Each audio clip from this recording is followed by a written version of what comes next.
Welcome to the Financial Armor Show. My name is Brad Cooper, the president of Cooper Financial Investments. Welcome. And as always, I want to welcome my amazing, awesome co-host, Tony Shore. How are you doing today, Tony? Oh, I'm doing great.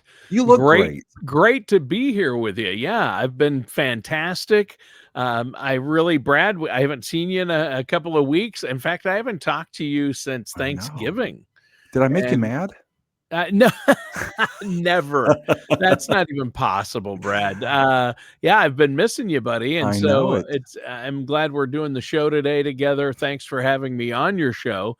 And I didn't see you on Thanksgiving. I haven't seen you or talked to you since before Thanksgiving, but I did think of you on Thanksgiving. I said, I hope that Brad is able to overeat today. I hope that he's able to get enough food on Thanksgiving. Did you get enough to eat Well, over? I have proof. I'm carrying probably, it seems like an extra 15 pounds, which still has Sure. not come off. Sure. You know, what I love the holidays from Thanksgiving through Christmas and New Year, my most favorite time of the year. But Yeah, I noticed, I don't know about you, Tony, my pants start to get a little bit tighter. they do. And I haven't made the transition yet to the stretchy Stretchy elastic type. pants. Yeah. But no, we had a wonderful Thanksgiving. Just so many things to be thankful for. How about you? Did you get Oh, anything to eat? same. I always get plenty. This year, though, I will admit I didn't overeat as badly as I usually do on Thanksgiving because I love Yes. mashed potatoes and gravy and turkey. I love Thanksgiving food, but I really had great food. And I definitely ate plenty, probably a little more than I should. There were 3 kinds of pie, homemade pies. Oh, It's just wow. unbelievable. So I got plenty to eat. Don't worry about me. That's for sure. But I So, didn't overdo it as much as before. I'm like, I'm gonna take it easy this year. I'm trying to trim down.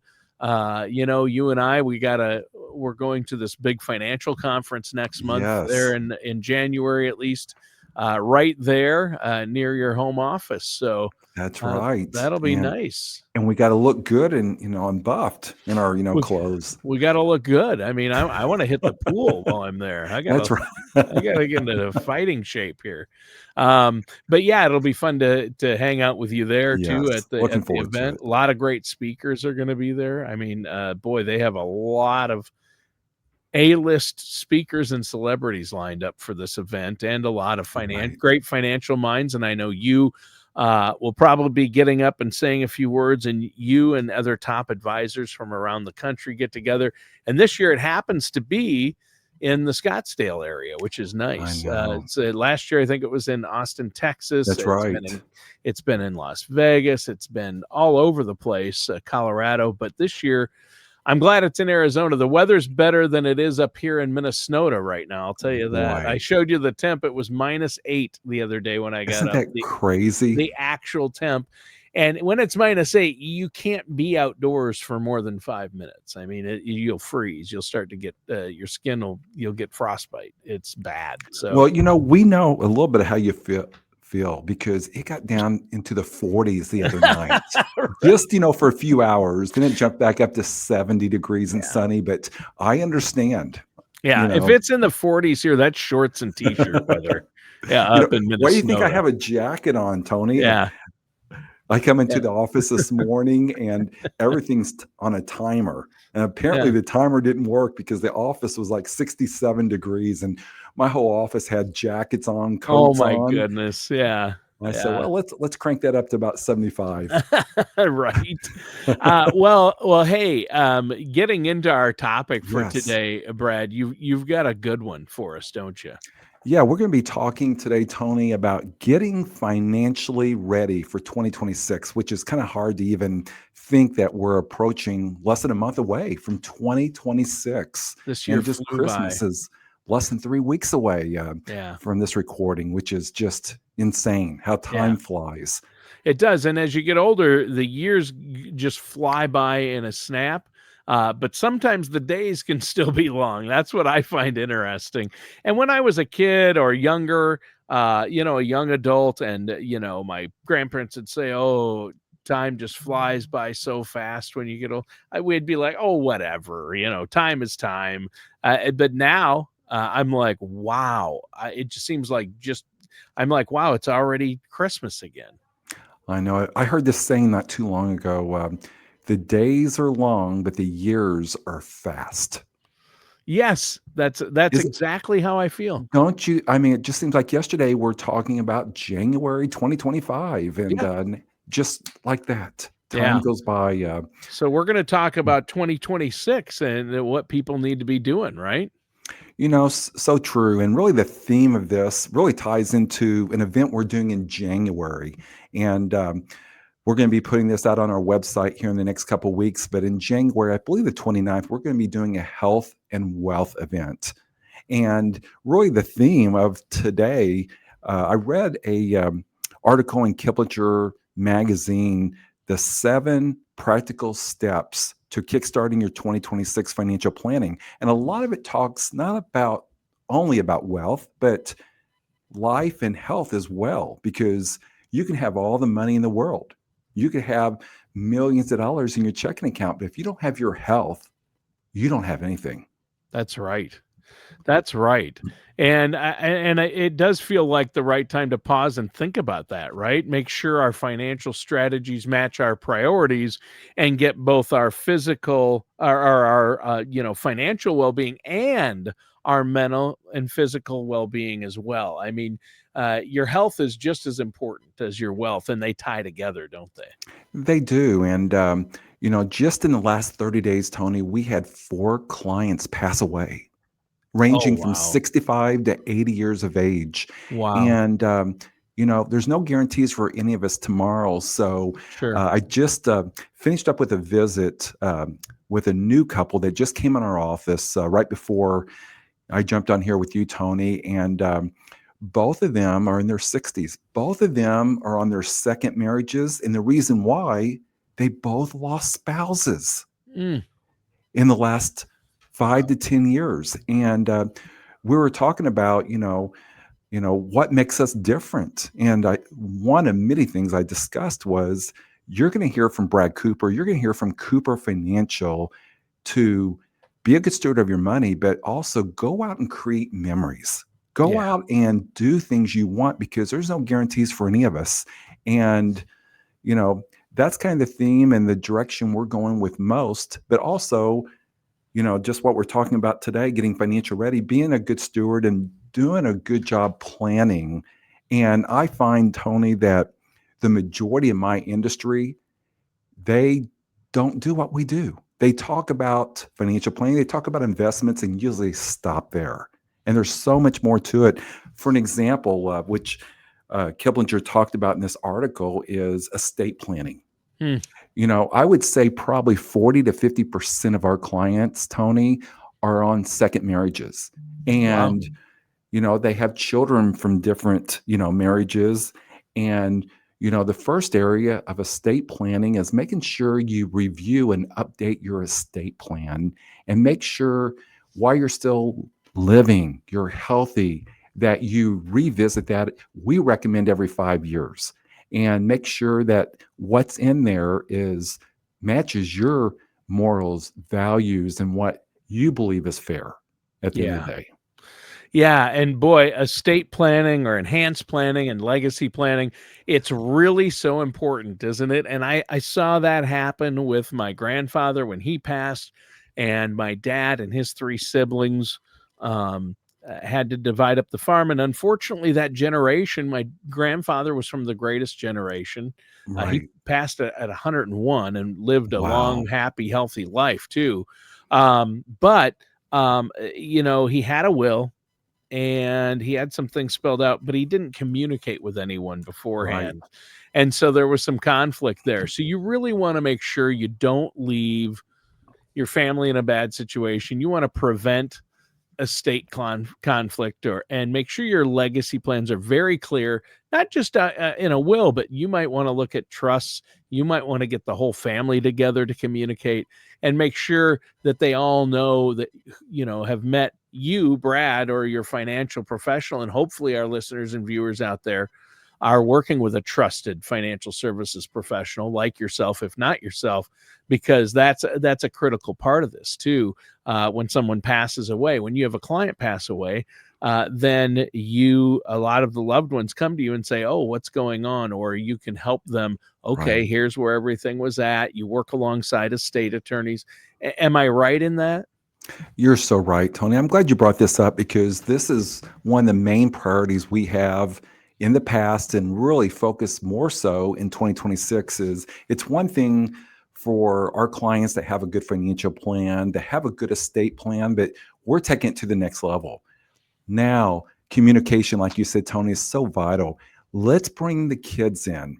Let's bring the beneficiaries in, and we can share with them as much or as little of information as you choose, but at least give them an idea. So when you two do pass, that's not going to destroy a family, even with a good estate plan.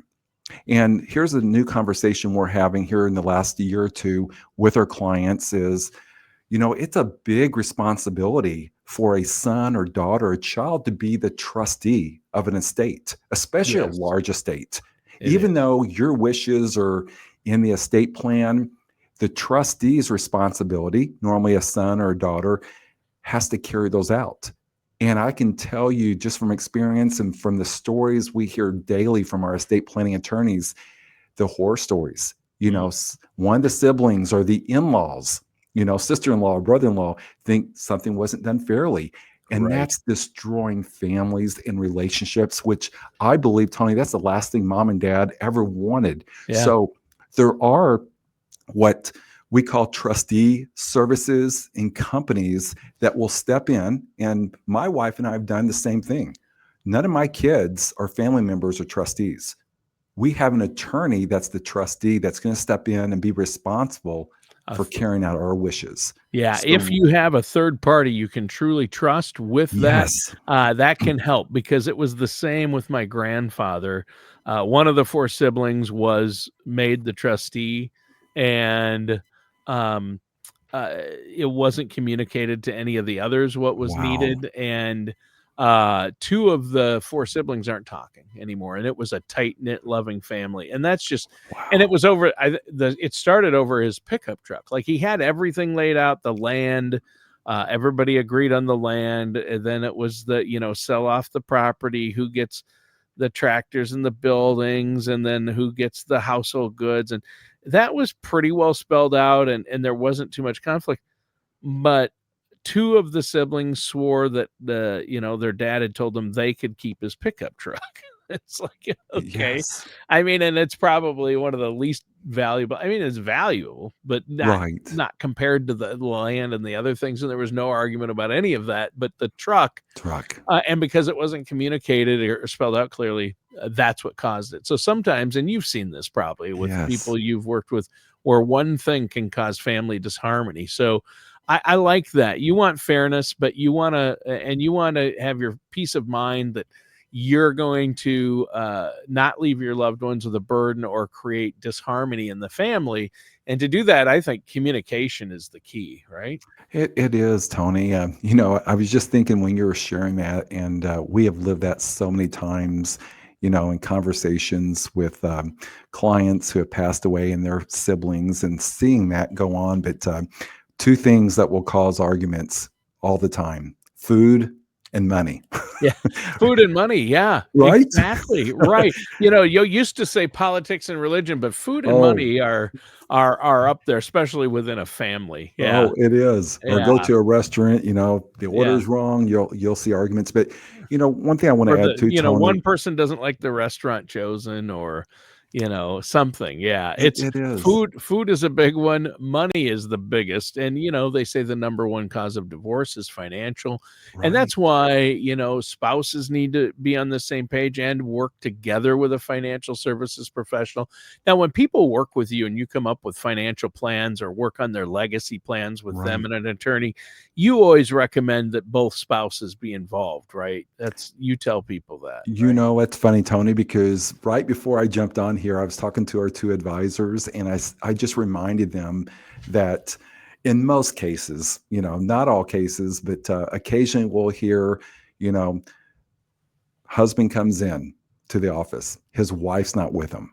Oh, that's Mhm. okay. I'll take care of everything. I make all the decisions. Mm. Well, I've learned the last 31 years, I'm a slow learner, Uh-huh. but I have found when that happens, the husband doesn't make any decisions. The Right. wife makes, and we don't do Right. meetings anymore unless the husband and wife, if they're married, of course, Right. are there and present. Yeah, they both have to be present. I mean, you can't do it without it. And people put off, doing this together, or sometimes put off financial planning or spend coming up working on a spending plan, things Right. like that. But don't put it off. And especially people do put off talking with other family members about legacy planning because nobody wants to talk about their own demise, or if the parents No. bring it up, the kids are like, we're not going to talk about that. Now you got plenty of years. And maybe they do, but you need to, and you don't have to talk even specific amounts. Like my dad's generation and my grandfather's generation, they didn't ever talk to anybody about money and would never No. discuss it with anyone, including their spouse, unfortunately, sometimes. So that's just that it's a generational thing sometimes, I think, and we need to get over that. And I you agree. have to communicate unless you want to create family disharmony, right?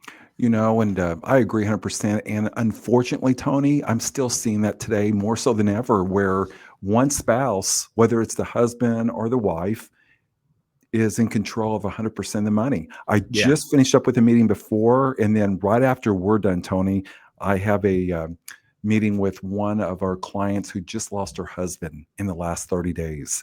And one thing I realized is it's so important for communication, going back to communication, but also to sit down and address these hard topic discussions. I had this question asked earlier today, Brad, what makes you different? So I went on, I shared many things, but the one Oh, I've thing, got a list for people if they want to know what makes Brad Cooper well, different. here's what resonated Oh, you mean different in a good way? in a good way. Teasing you, Yes. Brad. Good thing you didn't list any of the bad things, or we have to edit No, those there's out, none. right? There's none. But I sat there and said, here's one of the biggest things that makes us different. And it's the right thing to do. Maybe it's, just compassion, heart, but, you know, when a spouse passes away, and statistics show that husbands will die before their wives, Yep. and the wives could live anywhere from 5 to 15 years longer. And still today, Tony, just like you were talking about your grandparents and parents, I still see that today. And I looked at the wife today and I said, what happens if your husband dies? And she already lost a spouse before, and he's keeping track of everything. You want someone that can sit down with you. And this is what we do, Tony. And I've shared this before on previous shows, but it's so important.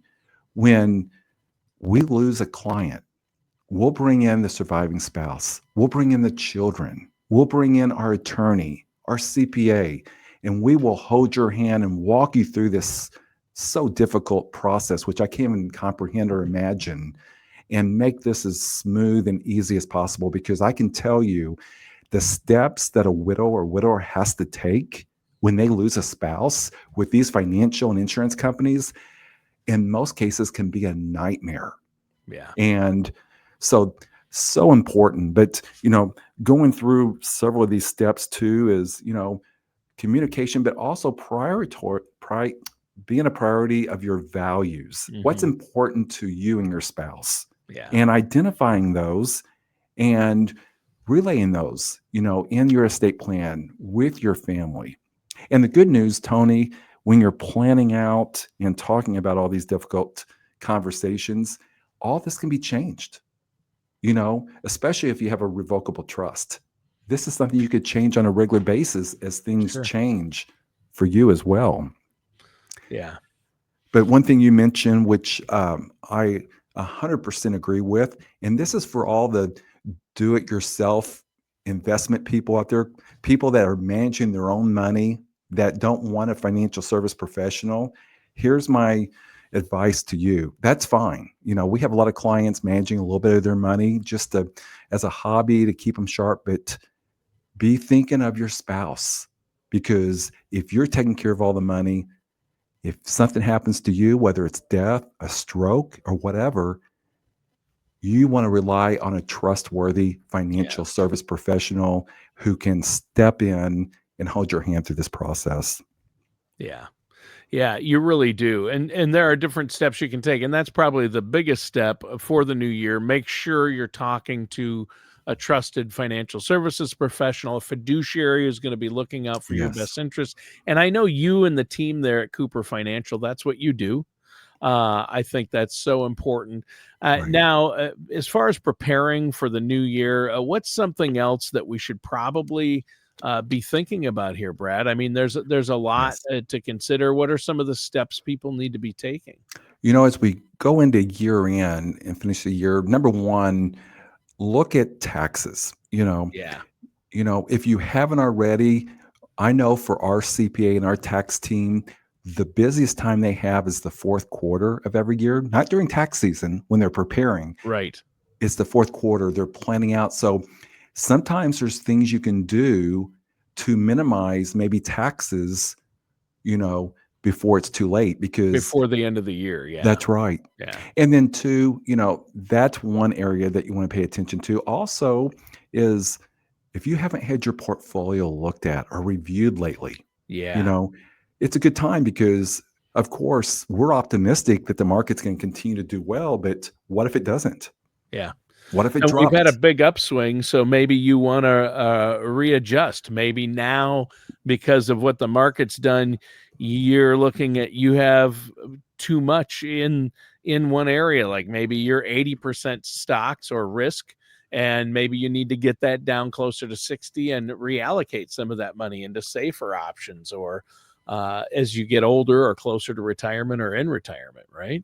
That's right. And, you know, always, take that in consideration, especially when it comes to risk in your portfolio and, Sure. ask questions. But also another thing, Tony, which is probably one of the top two or three discussions we're having with everyone is future unforeseen healthcare cost. That could Uh, be assisted living. We've talked about this topic many times, nursing homes, in home healthcare. And that is very expensive. And there are strategies and recommendations that most people don't realize is out there that are asset based, which you can use to protect the rest of your estate from going to future nursing home care.